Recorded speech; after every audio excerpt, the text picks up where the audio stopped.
한 주간도 다 헤아릴 수 없는 하나님의 은혜 가운데 살아왔음을 고백하오며 모든 감사와 영광을 주님께 돌립니다.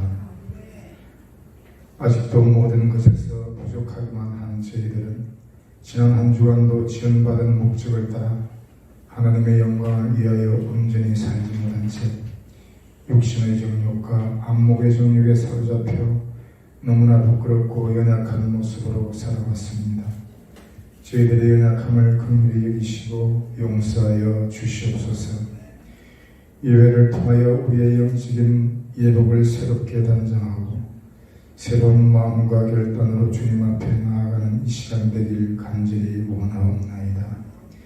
주님의 몸된 교회를 붙들어 주셔서 은혜와 사랑이 넘치며 마음껏 주님의 나라와 그 의를 위하여 충성하는 교회가 되게 하여 주시고 사역의 뒷받침에 될 수 있는 물건과 영권도 다하여 주시옵소서. 성도들을 믿음의 길로 이끌며 사역해 가시는 목사님, 주님 능력의 팔로 붙드셔서 주님 보시기에 합당한 사역을 잘 감당해 가실 수 있도록 성령으로 늘 충만케 하여 주시옵소서. 이 나라와 민족을 붙드시고 대통령과 모든 위정자들을 붙드셔서 그들의 우둔함은 거두시고 명철과 지혜를 주셔서 나라를 바르게 이끌어가게 하시고 무엇보다도 이 땅 위에 하나님의 뜻과 진리를 대적하는 악법들이 세워지지 못하도록 간섭하여 주시옵소서. 우리 성도님들의 생활과 삶을 주관하여 주옵시고 세상 속에서 겪게 되어지는 여러 가지의 풍랑들과 시련 속에서도 꿋꿋하게 헤쳐나갈 수 있는 힘을 주시고 홍해 바다를 가르시고 여리고 성도 무너뜨리신 하나님의 능력의 손길로 연약한 저희들을 붙들어 주시옵소서. 이 순간에도 어려운 환경마다 않고 묵묵하게 주의 산행들을 감당해 가시는 선교사님들을 불꽃 같은 눈동자로 지켜주시고 또한 주님의 몸된 교회와 예배를 위하여서 말없이 수종들며 섬기시는 주의 자녀들을 축복하시고 언제나 새 힘을 더하여 주시기를 원합니다. 특별히 이 시간 주의 말씀을 대언하실 목사님, 주님께서 붙드시고 함께하여 주시어서 살아있는 진리가 선포되어지게 하시고 그 말씀으로 영혼이 회복되어지고 다시 살아나는 은혜의 역사가 임하게 하여 주시옵소서. 예배의 시종을 통하여 우리 주님만의 영광 받으시기를 원하오며 우리의 구주가 되시는 예수님의 이름으로 기도하옵나이다. 아멘.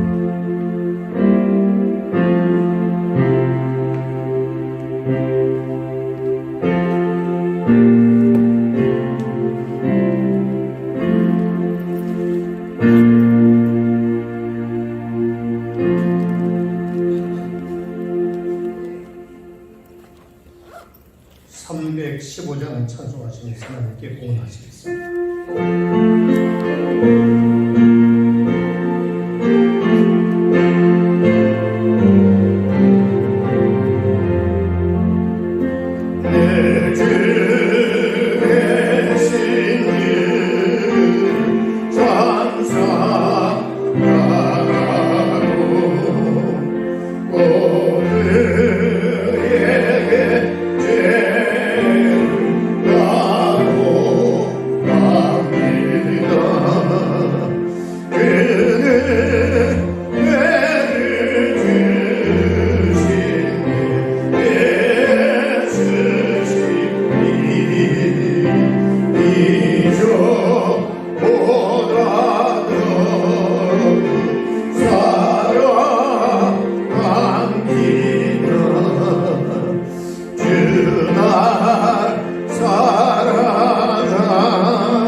우리를 죄악 가운데서 구원하여 주시고 하나님의 크신 사랑과 은혜 가운데 거하며 살아갈 수 있도록 복을 주신 하나님 감사드립니다.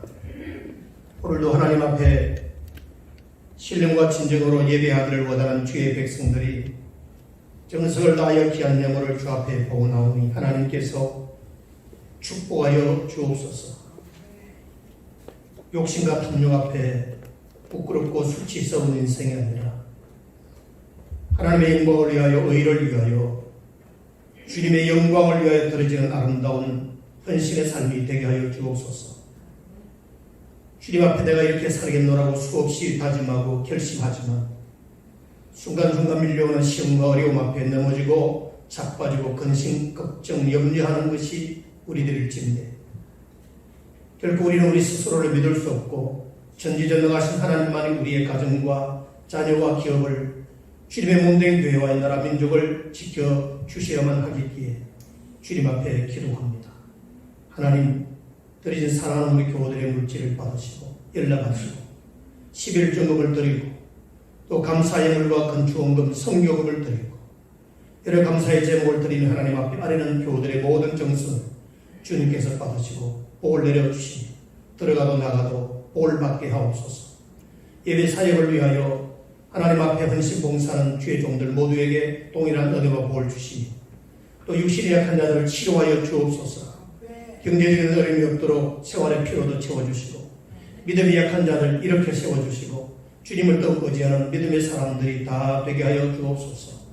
오늘 여러 사정으로 인하여 이 자리에 나오지 못한 우리 교우들 어디 있든지 간에 주님 앞에 나와 예배드리며 성도들과 사는 교제를 할 수 있도록 도와주옵소서. 우리가 무엇을 먹을까 입을까 염려하기보다 여호와 하나님의 영광을 위하여 그 나라 의를 위하여 살아가는 신실한 본질적인 삶의 회복이 우리 생활 속에 일어나게 하여 주옵소서. 축복하고 예수님의 이름으로 기도하옵나이다. 아멘.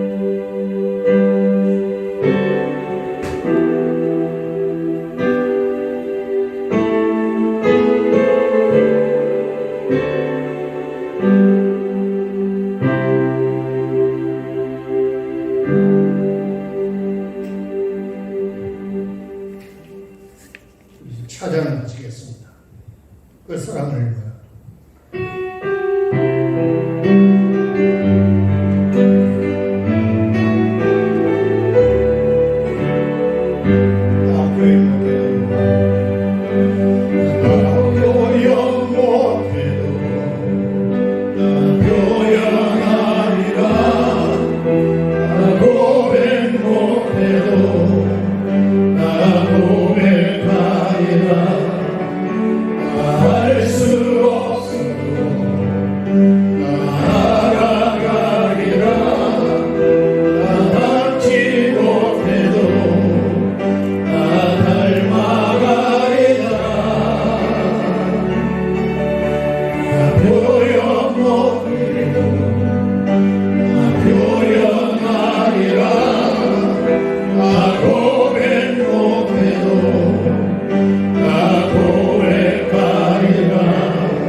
합니다. 다음 주일 예배 후에는 정기 재직회 있습니다. 우리 예배 시간은 좀 일찍 오셔서 찬양과 기도로 예배 힘내해 주시기 바랍니다. 금주 금요기도에는 우리 당의 장로님, 각 기관장들 모두 참여해서 함께 기도하기를 원합니다. 예배 후에 장로님, 한수 집사님 목양실로 모여주시기를 바랍니다. 나머지 광고는 쭉 참고하시면 되겠습니다. 성경 말씀은 마태복음 23장 25절에서 28절까지 공부하겠습니다.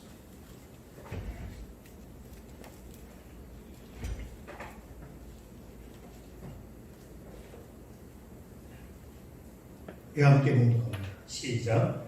화 있을진저 외식하는 서기관들과 바리새인들이여, 장과 대접의 겉은 깨끗하되 그 안에는 탐욕과 방탕으로 가득하게 하는도다. 눈먼 바리새인이여, 너는 먼저 안을 깨끗이 하라. 그리하면 그것도 깨끗하리라. 화 있을진저 외식하는 서기관들과 바리새인들이여, 해칠한 무덤 같으니 겉으로는 아름답게 보이나 그 안에는 죽은 사람의 뼈와 모든 더러운 것이 가득하도다. 이와 같이 너희도 겉으로는 사람에게 옳게 보이되 안으로는 외식과 불법이 가득하도다. 아멘.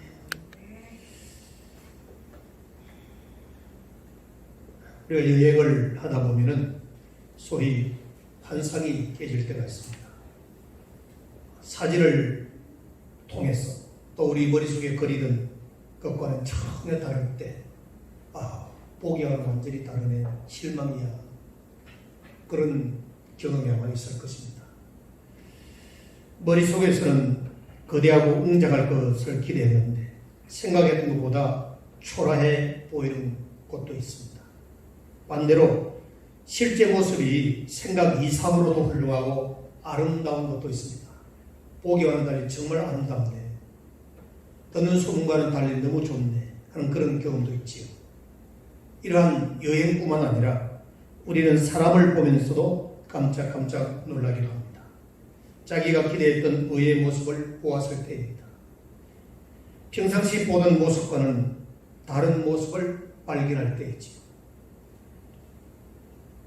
밖에서는 사람들에게 호인처럼 보이는데 가정에서는 폭력적인 사람도 있고, 처음에는 뭔가 호감이 갔는데 시간이 지나면서 사귈수록 뭔가 기대 이하의 모습이 보일 때 우리는 실망천만이야, 이런 표현도 합니다. 선량해 보이는 사람이 실제로 강도요 살인마일 경우도 있고, 겉으로는 아무렇지도 않았던 사람이 갑작스런 자살로 충격을 주기도 합니다. 우리가 TV를 통해서 범죄자들이 등장할 때, 아이고 저렇게 얼굴이 잘생긴 사람이, 멀쩡한 사람이 저런 죄를 저질러, 그렇게 평가할 수도 있지. 지킬 박사와 하이드 씨라고 하는 작품에 보면 낮에는 존경받는 박사요, 보이지 않는 밤에는 야수로 변하는 인간의 이중성을 노골적으로 잘 드러내고 있는 그런 작품입니다. 지킬 박사와 하이드 씨, 이중성을 가진 인간을 잘 묘사하고 있는 작품입니다. 오늘 읽은 말씀을 보면은 바리새인들의 삶의 이중성을 볼 수 있는데, 이 바리새인은 히브리어로 페루심이라고 하는 이 말에서 유래를 했습니다. 페루심, 이 무슨 뜻인가 하면은, 페루시는 분리된 자, 분리주의자, 또 구별된 자, 거룩한, 신성한, 배타적인 신앙, 이런 뜻으로 해석을 하기도 합니다. 이 바리새파에 속한 사람들은 율법을 지극히 세심하게 지키면서 불결한 것과 부정한 자들, 즉 세상이나 이방인들에 대하여 철저히 배타적이고 분리된 삶을 살았던 사람들이 바리새파에 속한 사람들입니다. 예수님 당시에 바리새파, 사두개파, 에스랴파, 이들이 유대교의 3대 종파입니다. 우리나라 개신교의 장로교, 감리교, 성결교, 이런 여러 가지 교단교파가 있듯이 예수님 당시에 이 유대 종파 안에도 바리새파, 사두개파, 에스겔파 이런 종파들이 있었습니다. 그 중에 하나가 바리새파인데 이들에게는 항상 따라다니는 단어가 하나 있는데 바리새파에게는 항상 따라다니는 중요한 단어가 있어요. 오늘 성경에도 나오죠. 외식이라고 한다. 외식. 바리새파 하면은 외식주의자. 겉으로는 깨끗하게 보이는데 실상 속은 더러운 사람. 겉과 속이 다른 사람들 하면은 대표적으로 바리새파에 속한 사람들. 주님은 오늘 이 말씀에서 무려 7번에 걸쳐서 이들을 향하여 화 있을진저 하면서 그들의 외식을 신랄하게 비판하시면서 그들의 본 모습을 드러내며 경고하고 있습니다. 주님은 바리새인들을 향하여 장과 대접의 겉은 깨끗이 하지만 그 안은 탐욕과 방탕으로 가득하다라고 책망할 뿐만 아니라 그들의 속 사람의 모습을 삶을 마치 회칠한 무덤 같다라고 이렇게 비판을 합니다. 회칠한 무덤. 여러분 우리가 장례식 치를 때 보면은 매장할 때 무덤에 햇가루를 뿌립니다. 그리고 관을 내치. 무덤 안에는 죽은 사람의 뼈와 썩고 더러운 것들로 가득하고 겉에 회칠을 해서 깨끗해 보이는데 사실은 그 안에 썩은 송장이 있는 거죠. 마치 바리새인들이 그런 거예요. 겉으로는 회칠한 것처럼 뭔가 괜찮아 보이는데 속은 썩은 송장 같은 거예요. 이게 바리새인들의 실상이라는 겁니다. 바리새인들뿐만 아니라 오늘날 우리들이 어떨까요? 우리들 화장도 하고 온갖 명품도 두르고 멋진 것으로 포장하지만 속에는 얼마나 많은 탐욕과 방탕함과 교만과 시기 질투와 음욕과 더럽고 추한 것들이 가득한지 모릅니다. 우리가 명품 옷을 입은 만큼 우리의 속사람도 명품해야 되는데 우리 속사람이 명품이지 못할 때가 너무나 많아요. 문제는 아름다운 것으로 감추려 하지만 속에 있는 것은 언제든지 밖으로 나오기 마련이라는 것입니다. 주로 보이지 않는 은밀한 곳에서 그 속에 있는 것들이 스물스물 기어나올 때가 있습니다. 문제는 아름다운 것으로 감추려 하지만 속에 있는 것이 항상 우리 속에서 나와요. 당시 바리새인들은 사람들에게 경건한 척 환상을 심었고 사람들로부터는 주목을 받는 그런 영광을 즐기던 부류에 속한 사람들입니다. 그 신뢰로 몇 가지가 있는데 첫째가 구제행위가 대표적입니다. 구제행위. 그들은 자주 구제를 했습니다. 구제는 좋은 것이죠. 어려운 사람들, 가난한 사람들을 그들의 필요를 도와주고 베풀어서 구제하는데 뭐가 나쁜 일이겠습니까? 그러나 그 구제가 자기를 자랑하기 위한 구제이기 때문에 문제가 되었다는 겁니다. 구제 자체가 문제가 아니라 구제하는 배경, 동기가 문제가 자기를 자랑하기 위해서 구제. 나 누구에게 구제했다? 얼마 주었다? 자기를 드러내고 자기를 자랑하는 것이 문제였다는 겁니다. 구제가 문제가 아니라. 예수님께서 마태복음 6장 2절의 산상설교에서 뭐라고 말씀합니까? 사람에게 영광을 얻으려고 회당과 거리에서 하는 것 같이 너희 앞에 나팔을 불지 말라고 그랬습니다. 우리가 다 같이 읽어볼까요? 시작. 그러므로 구제할 때 외식하는 자가 사람에게서 영광을 받으려고 회당과 거리에서 하는 것 같이 너희 앞에 나팔을 불지 말라. 진실로 너희에게 이르노니 그들은 자기 상을 이미 받았느니라 그랬습니다.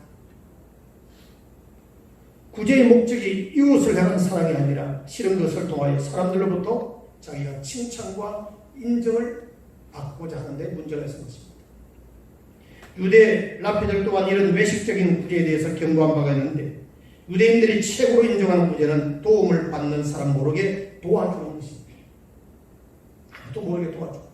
은밀한 구제를 행하는 사람은 무엇보다도 더 위대한 사람이라고 말할 정도로 은밀한 구제를 율법에서는 가르치고 있습니다.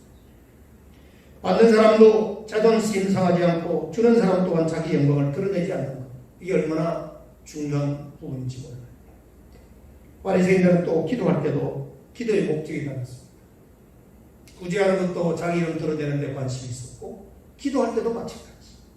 사람에게 보이려고 회당과 큰 거리 거기에 서서 기도하기를 좋아했어요.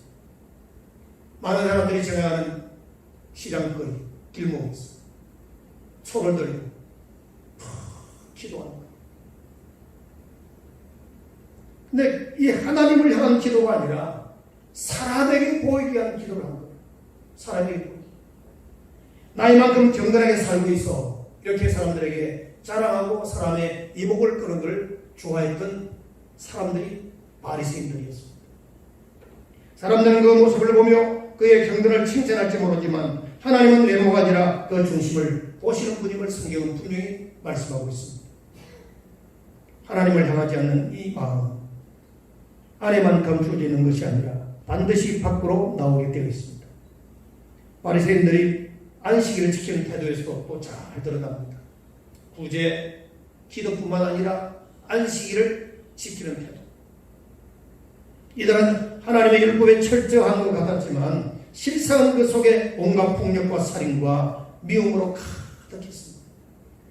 율법이 중요하게 가르치는 긍휼과 자비보다는 자기들이 더 중요하게 생각하는 의식적인 전통적인 면을 더 중요하게 생각했고 그것을 경건의 척도로 삼았던 것입니다. 바리새인들의 이런 외식은 예수님이 안식일에 병자를 고치는 사건에서 잘 보여주고 있습니다. 예수님께서 어느 날 안식일날에 병자를 고치셨어요. 그 병자가 고통에서 고침을 받고 벗어나게 된 사실이 얼마나 감동적이고 귀한 일입니까? 축하할 일이지요. 그런데 이들은 한 사람이 고침받은 그 일보다 안식일에 계명을 법한 것에 대해서만 분노하는 거예요. 안식일을 법했다는 거예요. 병자를 고치기 때문에 노동을 했기 때문에. 옛말에 그런 말이 있잖아요. 옛날 시골에서 이발을 하는데 요즘에야 뭐 모든 장비가 좋지만 이 이발하러 가면은 사람들이 한참 기다렸다가 4시간 기다렸다 가거든요. 옛날 시골 이발가는 출입해서 잘 알아요. 혼자서 다 합니다. 이발사가 머리 감기고 뭐 전부 다 해요. 명절 때문에 새벽까지 해요.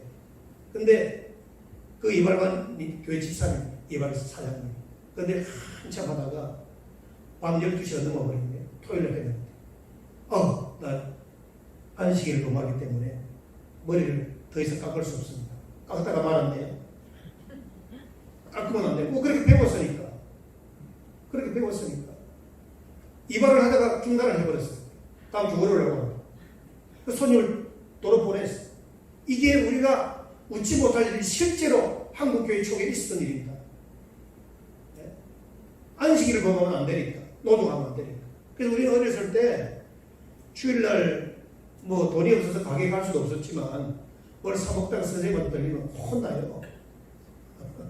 네, 헌금 준 거. 네? 헌금을 할 때도 헌금 주머니 그게 동전 아닙니까? 소리 내면 안 되고 또 손으로 쫙 조이는 그렇게 배웠어요. 무릎을 꿇고 그렇게 배웠다니까요. 우리는 여러분은 어떻게 배웠는지 모르겠어요. 저는 그렇게 어릴 때부터 유치부터 그렇게 신앙생활을 배웠어요. 지금 참 율법적이지. 그러니까 예수님 당시에 이 바리새인들의 이 외식은 안식일에 병자를 고친 그 사람에 대하여 관심을 두기보다 안식일 그 자체를 어떻게 지키느냐에 대한 형식에 대하여 안식을 가졌다. 그 결국 보면은 율법적으로 예수님은 안식일 범한 거예요. 그걸 가지고 트집을 잡고 우리 예수님에게 안식일 계명을 범한 것에 대해 분노했습니다. 어떤 때는 안식일 율법을 이용해서 예수님을 시험하기도 하고 가늠한 여인의 실패를 안타까워하기보다는 그것을 가지고 예수님을 넘어뜨리는 업무의 수단으로 삼기도 했습니다. 이처럼 사람 속에는 온갖 더러운 것들로 가득 차 있습니다. 여러분, 성경이 가르치는, 율법이 가르치는 근본적인 본질을 이해하지 못하면 바리새인들과 같은 그런 왜곡된 이상한 전통에 대해서 엉뚱한 방향으로 갈 수가 있는 겁니다. 우리도 예외가 아니에요. 우리도 예외가 아니에요. 그래서 항상 우리의 신앙생활하는 모든 것들이 성경적이냐 아니냐, 성경을 이렇게 해석해서 우리가 어떻게 적용하면 실천할 것인가, 여기에 대한 분명한 이해가 있어요. 그렇지 않으면 중구난방이 되고 같은 서문교회 성도인데 이 말 다르고 저 말 다르고 적용이 다르고 주장이 달라서 오히려 교회가 어려울 때가 있는 겁니다. 그래서 제가 늘 여러분들에게 드리는 말씀이지요. 교회는 사랑의 공동체고 신앙 공동체인데 무엇이 우리를 하나의 공통분모로 이루는 하나의 공동체로서의 결집을 이룰 수 있는 근본이 되는 거예요. 신앙이라고 하는 그 근본 속에서 우리가 하나 되어야 되는데 그 핵심이 사도신경, 믿으시길 바랍니다. 사도신경. 어떤 전통이 아닙니다. 예수 그리스도가 나의 구주 되심을 믿고 하나님 나의 아버지 되심을 믿고 성삼위 하나님에 대한 분명한 신앙 고백과 분명한 구원론, 성경과 종말론, 분명한 교리 속에서 통일성을 이룰 때 교회는 하나가 되어야죠. 교회가 하나 돼요. 여기서 서로 다른 주장이 나오면 교회가 분열입니다. 그래서 여러분, 이 부분이 너무너무 중요한 부분이기 때문에 제가 여러분에게 이 말씀을 드리는 겁니다.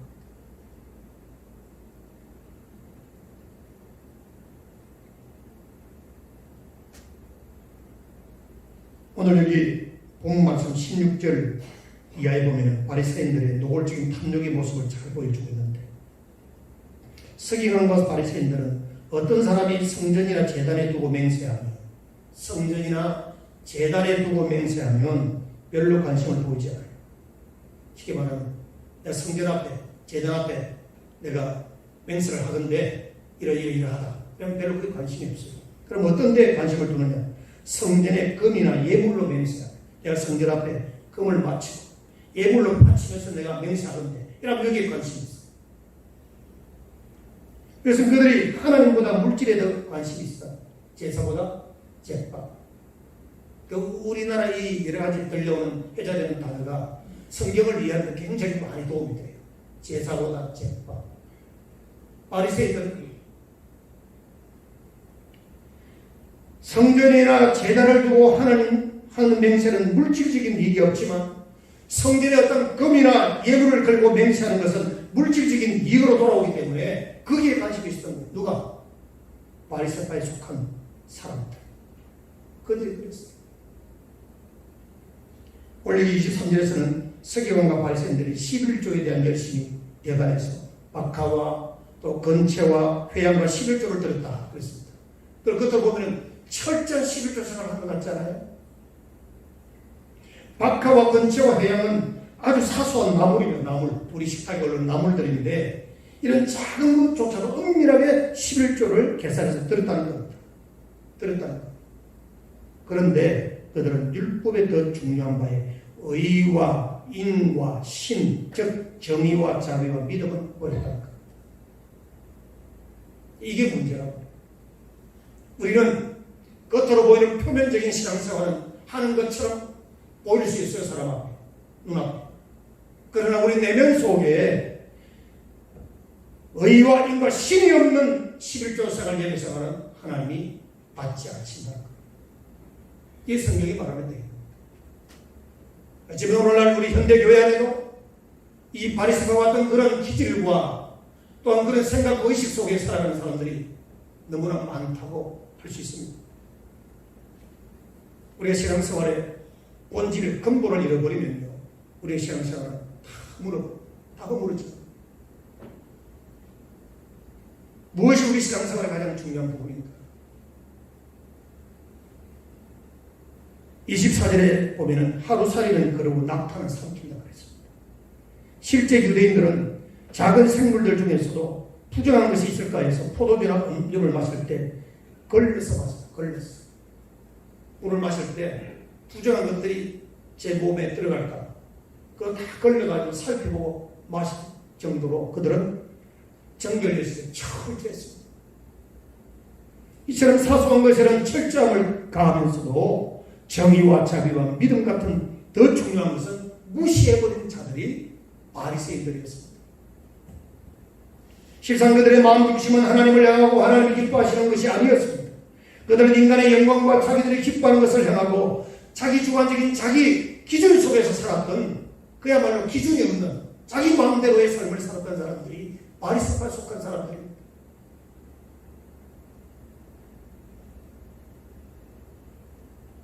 하나님을 향하지 않는 것은 악으로 향하게 되어 있습니다.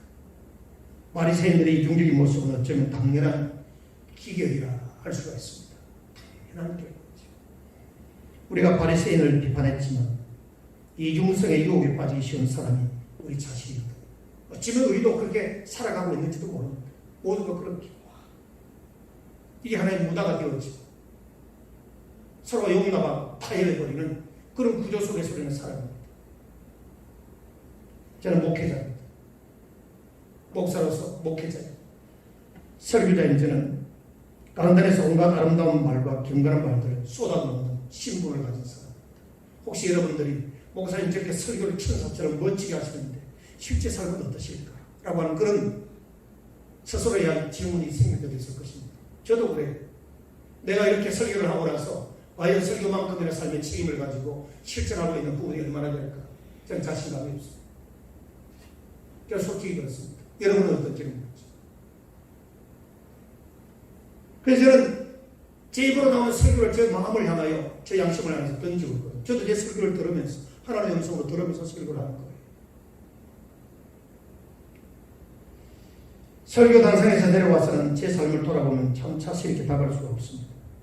성도들은 주로 강단에서 선포되는 말들만 듣기 때문에 목회자에 대한 환상을 갖기가 쉽습니다. 그러나 목회자 또한 넘어지기 쉽고 유혹이 약한 연약한 인간일 뿐이라는 사실을 인정하셔야 됩니다. 똑같은 인간입니다. 하나님 앞에 거룩하게 진실하게 바르게 살려고 노력하는 사람일 뿐입니다.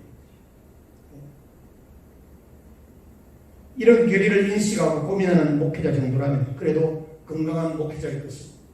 나름대로 목회 사역에 대한 긍정적인 가능성을 기대해도 괜찮겠습니다. 이런 것조차 기억하지 못하고 살아가는 사람도 있거든요. 기고만장하게 자기가 잘나서 잘된 줄 알아요. 하나님의 은혜를 잊어버립니다. 미국에 보던 맥도날드라는 목사님 계신데 이분의 경우는 정말 오늘날 목회자들에게 또 우리 교회 성도들에게 시사하는 바가 크고 많은 도전을 줍니다. 이 보던 맥도날드 목사님은 내면 세계의 질서와 영적 성장이라는 책뿐만 아니라 다수의 베스트셀러를 쓴 목사님인데 미국 기도박사회 IBF, 우리 한국에도 이 IBF 선교단체가 있어요. CCC도 있고 UBF도 있고 여러 선교단체가 있듯이 미국의 IBF 미국 기도학생의 총재를 역임한 분인데 문제는 그만 실수를 한 거예요. 여기서와 간음을 행하는 잘못을 범했습니다. 목사님께서. 그런 이 잘못에 대해서 그가 담임하던 미국 그레이스 채플 예배 시간에 공개적으로 고백했습니다. 사랑하는 교회 여러분, 내가 하나님 앞에서 이런 잘못 죄를 저질렀습니다. 하고 공식적으로 공개를 했습니다. 고백을 했습니다. 이후 그를 아끼던 유명한 빌 하일비지 목사님, 그 다음에 찰스 스윈들 목사님, 이런 목회자들이 고든 맥도날드 목사님을 위하여 기도하면서 상담하고 치료해주고 회개의 과정을 3년 동안 진행하며 케어해 주었습니다. 3년 동안. 월드 목사님. 그래서 이 고든 목사님은 그러한 주변의 도움을 받고 하나님의 가운데 회복을 하고 회복을 하긴 한 후에 회복식을 열어주었습니다. 회복식. 중요한 건 그 교회는 맥도날드 목사님을 다시 자기 교회 담임 목사로 참여했습니다. 이게 중요한 겁니다. 정지하고 내쫓은 게 아니라 난 그런 일이 없다 우기고 변명한 것이 아니라 고백하고 용서하고 다시 받아줬다. 그게 고든 맥도날드 목사. 그래서 고든 맥도날드 목사는 이 과정에서 영적으로 성숙해졌고 더 목회가 단단하게 되고 나중에는 성추문에 휩싸였던 미국의 클린턴 대통령을 상담하는 일도 했습니다. 여러분, 상처는 고통이지만 잘 극복한다면 내면의 근본적인 문제를 해소하고 이를 계기로 인격적으로나 영적으로도 성숙할 수 있는 것입니다. 제가 늘 수없이 말씀드립니다만 교회는 사랑의 공동체죠. 그 사랑의 공동체로서의 진 영목을 어떻게 우리는 정면에 볼 수 있을까요? 허물을 용서하고 덮는 겁니다. 믿으시길 바랍니다. 정지하는 것이 아닙니다. 돌을 들고 던지는 것이 아닙니다. 그리고 누구든지 하나님 앞에, 교회 앞에, 공동체 앞에 용서를 구하는 겁니다. 회개하는 겁니다. 그리고 용서를 받아주고 허물을 덮어주는 겁니다. 이것이 사랑의 공동체입니다. 믿으시길 바랍니다. 범죄를 저질러 놓고 아니라고 우기고 돈 얼마 달라고 타협하고 미국으로 도망간다고 해결되는 겁니까? 교회에서 문제를 저질러 놓고 다른 교회 옮긴다고 문제 해결되는 겁니까? 땅에서 매이면 하늘에서도 매이고 땅에서 풀려야 하늘에서도 풀립니다. 믿으시길 바랍니다. 우리가 바르게 신앙생활을 해야 돼. 무엇이 하나님 앞에 정직한 삶? 우리는 정죄할 수 있는 능력도 없고 자격도 없어요. 판단자만 심판자는 하나님밖에 없습니다. 믿으시길 바랍니다. 하나님밖에 없습니다. 정말 이걸 우리는 배워야 하고 우리 신앙생활의 중심에 두고 해야 돼요. 저도 허물이 많을 겁니다. 여러분 보시기. 뒤에서 이렇게 하실 거예요. 그게 교회 성도들의 취미니까. 그러나 하나님이 다 보고 계세요. 그렇잖아요. 그렇죠? 나 또한 누군가로부터 이렇게 가시거리가 될 수도 있어요. 그게 인간이니까. 그러니 여러분, 하나님 앞에서의 삶이라는 게 얼마나 중요한지 아십니까? 사람의 체면 앞에 이중적인 삶을 살 수 있어요. 바리새인들처럼. 아닌 것처럼. 그러나 우리는 하나님 앞에서 진실하고 정직해야 됩니다. 라틴어로 하나님 앞에 코람 되어 있어. 이것이 바르게 되어져야 우리 예배생활, 헌신의 생활, 인간관계 모든 것이 진실하고 정직한 삶이 이어진다는 사실을 믿으시길 바랍니다. 알아서 하십시오. 하나님 앞에서 크게 하십시오. 하나님 앞에서 사람의 눈치를 보면서 사람을 의식해서 얼마든지 우리는 체면 치료로 말할 수 있고 행동할 수 있어요. 사람을 속일 수도 있고. 그러나 우리는 하나님 앞에서 정직하다는 거예요. 사람이 보든 안 보든 하나님 앞에서 진실하고 정직하자. 잘못된 것 있으면 하나님 앞에 회개하고 교회 앞에 회개하고 성도는 그를 받아주고 용납하고 허물을 덮어주는 것이 교회 신앙 공동체인 줄 믿으시길 바랍니다. 이런 본질이 바로 세워져야 교회가 좋은 교회예요. 뭐 몇만 명 모이는 게 중요한 게 아닙니다, 여러분.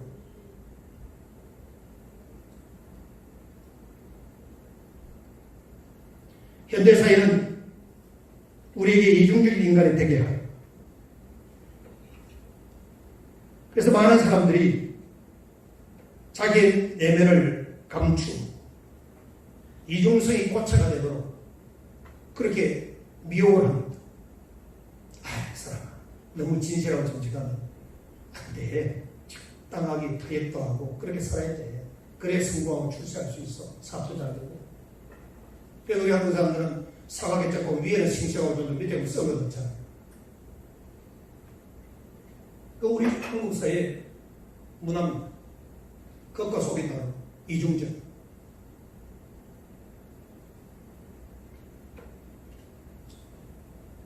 옛날 농촌 사회 같으면 그 사람의 댐댐이가 그대로 잘 드러나기 마련입니다. 함께 생활하기 때문에 그 사람 댐댐을 숨길 수가 없어요. 옛날 시골에는 옆집 숟가락 밥그릇까지 다 알아요. 제주에 무슨 일이 일어났는지 어떤 일은 다 알아요. 옛날 시골에. 지금의 우리 현대사회 다원화되어가는 사회구조다 보니까 너무나 폐쇄적이다 보니까 함께 사는 가족도 서로를 모를 때가 많아요. 우리의 가정과 직장, 가정 안과 밖의 사회생활이 철저히 분리되어 있습니다. 그래서 밖으로 드러난 나와 가정에서 드러나는 나 사이에는 엄청난 차이가 있어요. 그 다르다는 거죠. 밖에서는 부인이지만 가정에서는 어떤 모습을 보이겠는지 알 수 없습니다. 이렇게 이중생활에 익숙해지면 우리 자신도 모르게 이중적 인간이 되어버리고 앞에 말씀드린 것처럼 이중성이 고체가 되어버리면 이것이 양심이 무뎌져서 우리 은혜 생활을 가로막는 장벽이 된다는 사실을 기억하십시오. 하나님 앞에서 내 양심이 부끄럽고 가책스러운 게 있는데 어떻게 말씀 내 귀에 들어오면 은혜가 되며 내 기도가 하나님 앞에 올려줄 수 있도록 무릎이 주님 앞에 꿇어줄 수 있으며 그동안 하나님 앞에 진실한 헌신의 삶이 거기에 동반될 수 있겠습니까? 안 되는 거예요. 근본의 고장이 나 있기 때문에 우리는 하나님 앞에서 이중적인 이러한 내면을 치유해야 합니다. 할렐루야. 이중적인 내면이죠. 하나님 앞에서 저렇게 회개할 건 회개하고 용서를 구할 건 구하고 맡기신 사명과 사역에 따라서 주님 앞에서 충성하는 삶, 이것이 좋은 성도입니다.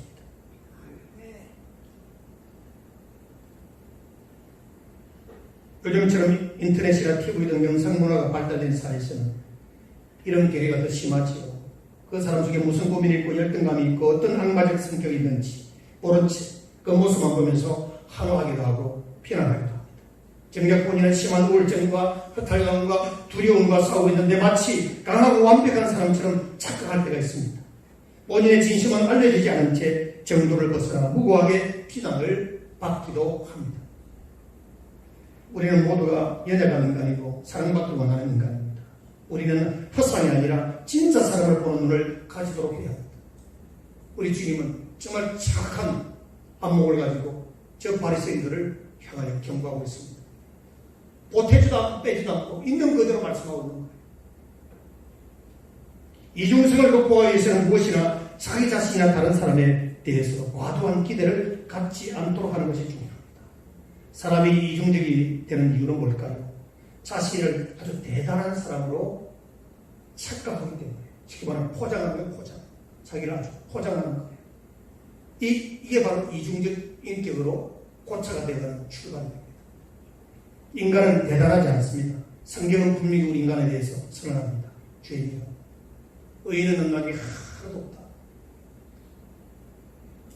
참혹한 죄입니다. 사도 바울은 자신을 가리켜 죄인 중에 괴수라고 고백했습니다. 우리가 의인이 되고 하나님의 자녀가 된 것은 우리의 공로나 우리가 그런 자격이 있어서가 결코 아닙니다. 전적으로 그리스도의 은혜인 것입니다. 우리의 의인은 우리의 것이 아니라 그리스도께서 주신 의입니다. 믿음으로 말미암아 의롭게 되었다는 말은 예수 그리스도를 나의 구주 되심을 믿음으로 말미암아 의롭다고 인정해 주신 거예요. 내가 원래 의로워서가 의로운 자가 아니라 예수 그리스도를 나의 구주로 믿는 그 믿음을 보시고 하나님 우리를 의롭다고 인정해 주신 겁니다. 그래서 의신칭의라고 그래요. 이신칭 믿습니까? 의신 더 의라고 그럽니다. 이신칭. 우리의 공로로 이렇게 될 수 없어요. 하나님이 그렇게 우리를 선언해 주신 거예요. 인정해 주신 거예요. 내가 아무리 어렵다고 말한다 할지라도 하나님이 나를 어렵다고 인정하지 않으시면 그런 그 의는 바른 의가 아닙니다. 십자가 앞에서 자신의 추한 모습이 다 드러나고 그런 비참함을 깨달을 때 역설적으로 인간은 헛된 자기 망상에서 벗어날 수 있습니다. 자기의 부족함을 그대로 고백해야 합니다. 자기는 부족한데 사람들의 기대에 자신을 맞추다 보면 실제 나와 사람들에게 보이는 나 사이에 혼돈이 일어날 수 있다는 사실도 알아야 됩니다. 나는 아무것도 아니에요. 어떤 타이틀이나 실제 이상으로 부풀어진 자기 모습이나 자기 기대는 버리시기를 바랍니다. 제가 오늘 아침 일부 예배도 그렇게 얘기했습니다. 우리 그리스도인은 정직하고 진실해야지 뻥을 치면 안 돼요. 뻥 치면 안 돼요. 있는 그 모습 그대로 사십시오. 아무리 여러분 뻥 쳐봐야 다 드러납니다. 사람은 속일 수 있겠지. 하나님은 속지 않아요. 절대 뻥치지 마세요. 진실하고 정직하고 사세요. 모자라면 모자라다고 얘기하세요. 모르면 모른다고 얘기하세요. 모르면서 아는 척 하지 마세요.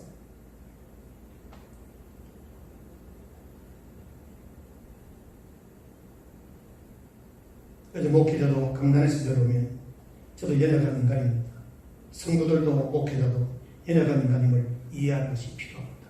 그러므로 무엇보다도 자기 연약함을 자랑하십시오. 이게 굉장히 참 역설적인 의미가 담겨 있는데 우리 한번 따라서 할까요? 자기 연약함을 자랑하세요. 이게 잘 용납이 안 될 겁니다. 왜냐하면 우리는 자기 연약함, 약점을 되도록이면 감추고 숨기고 싶어하지 드러내지가 않아요. 그런데 하나님 앞에서는 자기 연약함을 내는 거예요. 고등 목사님처럼 자기 연약함, 부족함을 교회 공동체 앞에 솔직하게 고백하듯이 얼마나 훌륭합니까? 감추는 것만이 능사가 아니거든. 변명하는 것만이 능사가 아니거든. 위대한 사도였던 바울은 화려한 말재주가 없었습니다. 고린도서 10장 10절에 보니까 제 이 말이 그 편지를 중하고 힘이 있어라. 그 몸으로 대할 때는 약하고 말이 시원하지 않다고 했어요. 또 몸에 가시라고 해서 아마 몸에서 간질병 내지는 안질병 여러 가지 질병에 대한 학설이 있었다면 정확하지 않아요.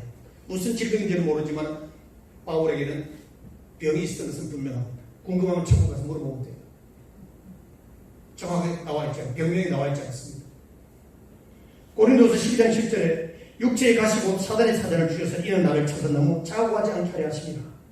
바울은 왜 자기에게 그런 육체에 가서 질병이 있게 되었는지에 대하여 하나님 앞에서 원망하거나 불평하지 않고 하나님의 뜻을 깨달으려고 노력했던 사람이에요. 하나님 계획이 무엇입니까?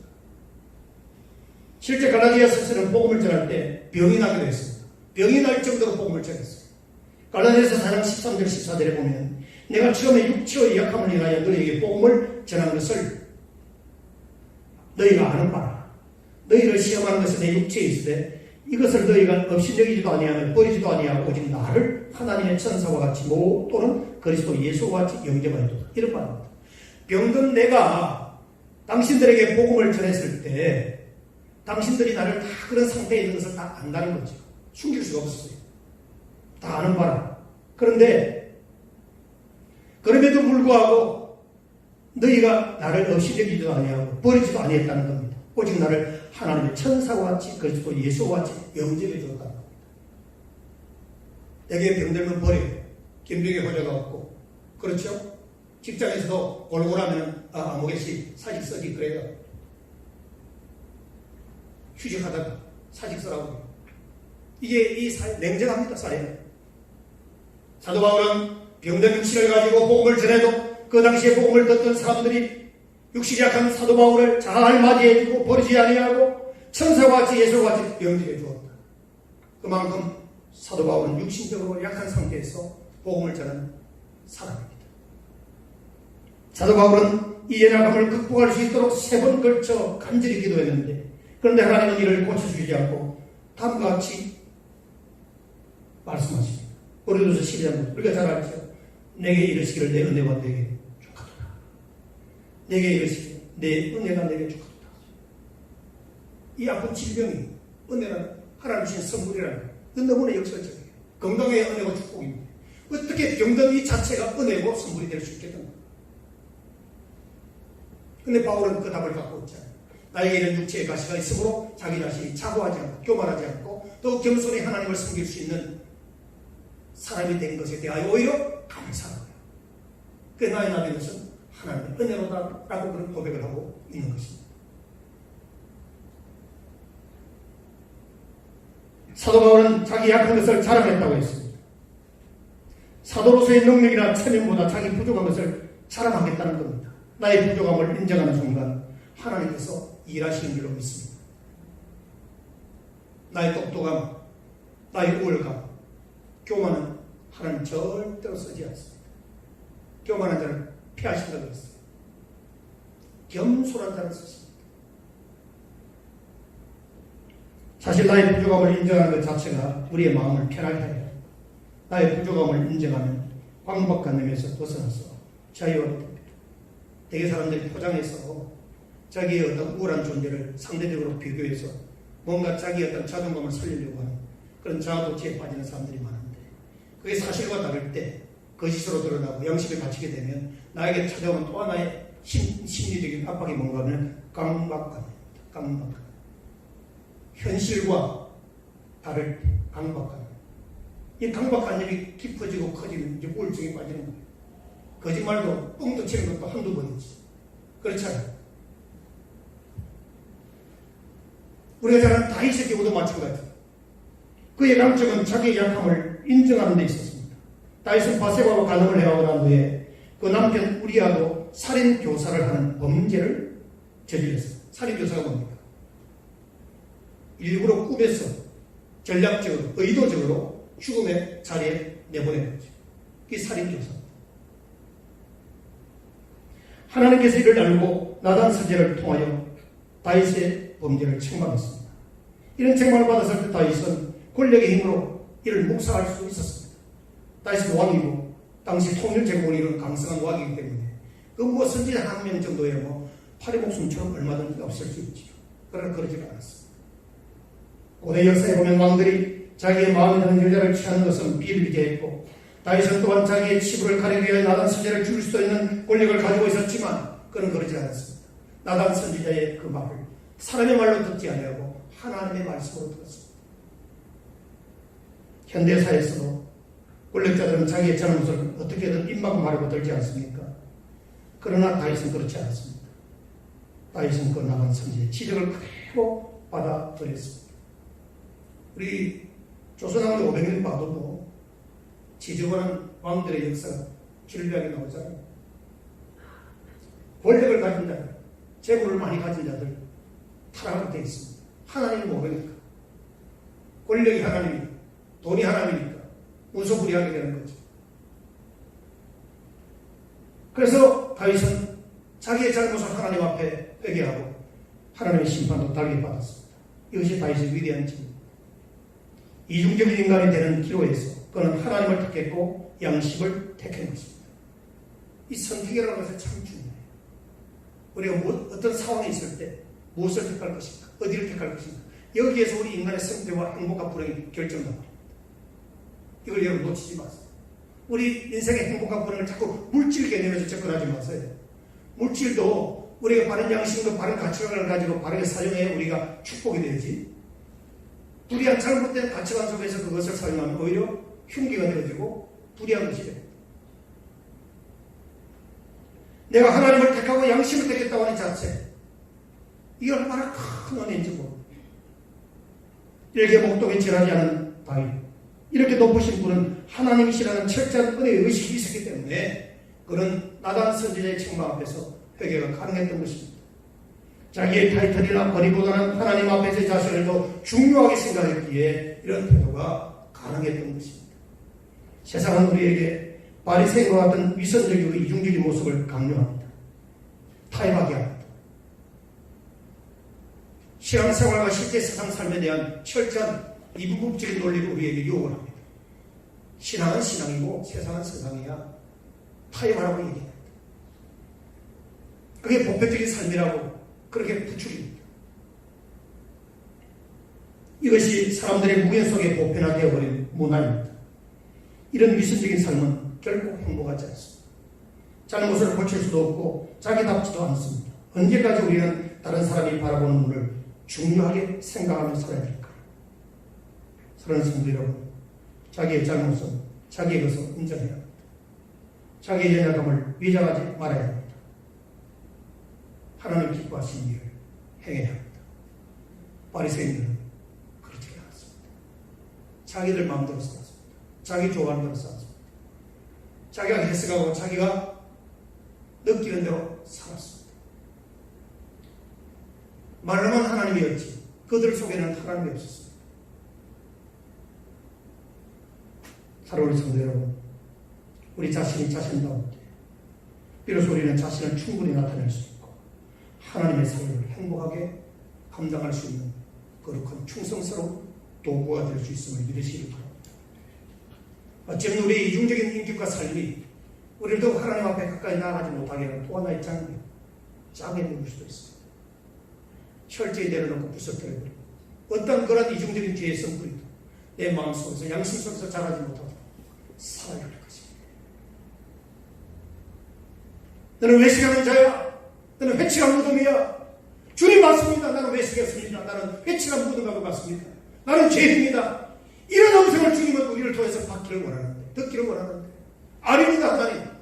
아니야. 무슨 말? 나는 그런 일이 없어. 천만 번 변명해 보세요. 그것이 문제가 해결되나요? 아닙니다. 하나님 용서해라. 나를 거룩한 자리에 앉게 해달라. 내가 서 있는 위치가 정말 하나님의 자녀다운 그 모습으로 서 있게 해달라. 기도하는 여러분과 제가 되기를 주님의 이름으로 축원합니다. 그래서 우리가 하나님 앞에서 우리 모두의 삶의 이중성을 극복하고 신실하고 정직한 그리스도인이 되어서 하나님 앞에서 존귀하는 자, 사람들의 신뢰와 존경을 받는 여러분 되기를 축원합니다. 바리새인이나 서기관, 외식하는 자들, 얼마나 추하고 더러운 당들이 그들에게 붙어다닙니다. 정말 우리에게 존귀한 자, 하나님의 거룩한 성도, 내 사랑은 빛나는 하나님의 자녀라고 하는 그런 아름다운 이름이, 참 그리스도인의 이름이 우리에게 늘 따라다닐 수 있도록 그런 이런 값을 하는 우리 모두가 되기를 주님의 이름으로 축원합니다. 기도하십시오. 사랑의 아버지 하나님 감사합니다. 저 바리새인들의 이중적인 삶을 돌아보면서 우리의 삶을 점검하고 살펴볼 수 있는 지혜 주시니 감사합니다. 사람의 눈을 의식하고 체면을 의식하며 살아왔던 우리들의 그릇된 습관과 잘못된 문화를 이제 주님 앞에 내려놓고 주님 앞에서 보다 진실하고 정직한 하나님을 택하고 양심을 택하는 주의 성도들이 되기를 원합니다. 바울이 그렇게 했고 다윗이 그렇게 했습니다. 주여, 세상에 뛰어난 문물이 우리의 삶을 행복하게 하는 것이 아니라 우리가 하나님의 자녀가 되는 그 자체가, 구원받은 이 자체가, 하나님이 나의 아버지가 되는 이 자체가 가장 큰 행복이고 기쁨이요 삶의 보람이요 의미라는 사실을 알게 하여 주옵소서. 예수님의 이름으로 기도하옵나이다. 아멘. 오소서 진리의 성령.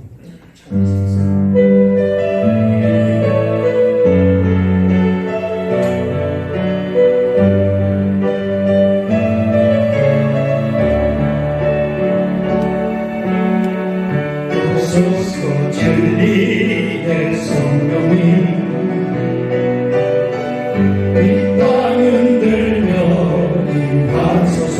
거짓과 정욕의 죄악에 거짓과 정욕 괴악에 무너진 우리 가슴 좁게 하소서. 오소서 내 성령님. 오소서 은혜의 성령님 하늘 가르고 임하소서. 하늘로 쇠하사 거룩한 불꽃 하늘로서 임하사 타오르게 하소서. 주 영광 위에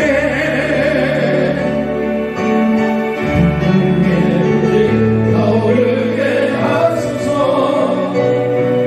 진리의 말씀 이 땅 새롭게 하소서. 은혜의 강물 은혜의 강물 흐르게 하소서. 성령의 바람 이 땅 가득 불어와 흰 옷 입은 주의 순결한 백성 주의 영광 위에 이제 일어나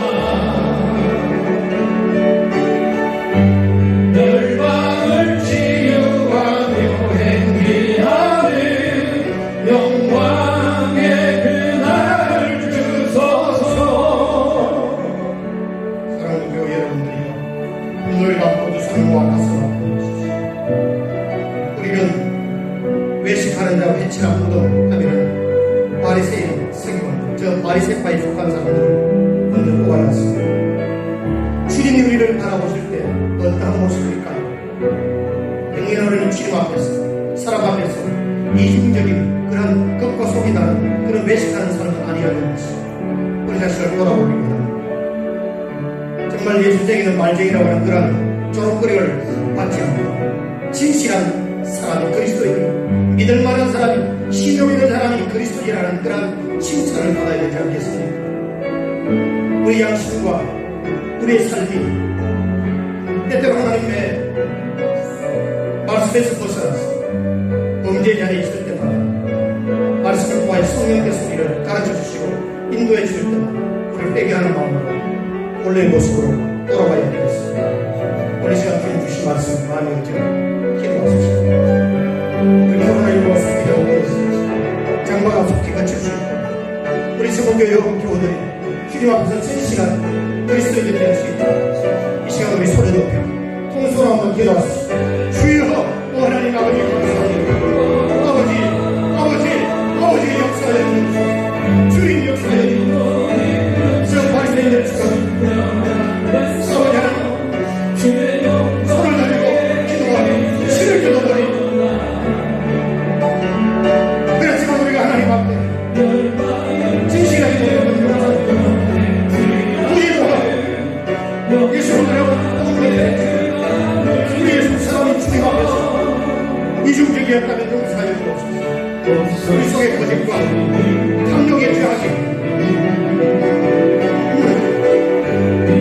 예수 그리스도 안에서 다시 새로운면서 은혜가 있게 하여 주옵소서. 주의 승리의 거룩한 우리 신령 가운데 임하게 하여 정말 주의 여러분이 가운데 살아가는 죄인들이 되게 하여 주옵소서.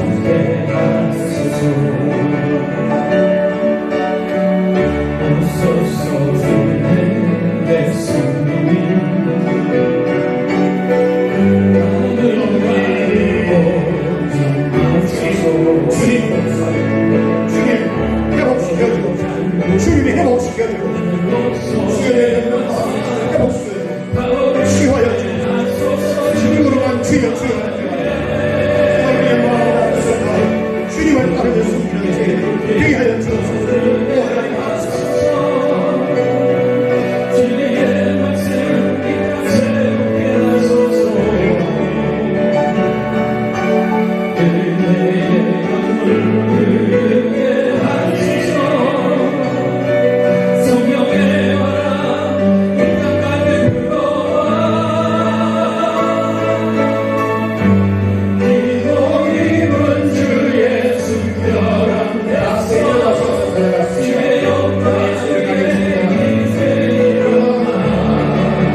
거듭하소서